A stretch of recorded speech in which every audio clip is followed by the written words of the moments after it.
Hi friends! Thanks for tuning in.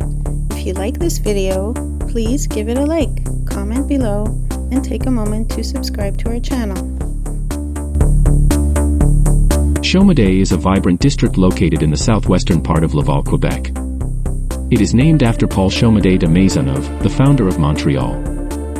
It was officially created in 1961 when 3 municipalities merged. In 1965, Chomedey became part of Laval.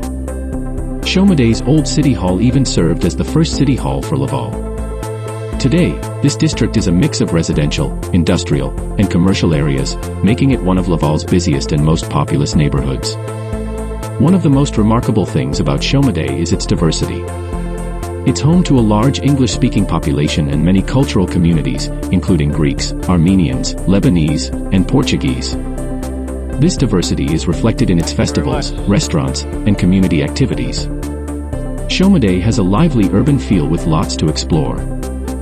You'll find bustling shopping areas and green spaces perfect for relaxation. It's also a hub for education and innovation, with schools and cultural centers enriching the local community. Thanks for joining us on this journey through Chomedey, Quebec.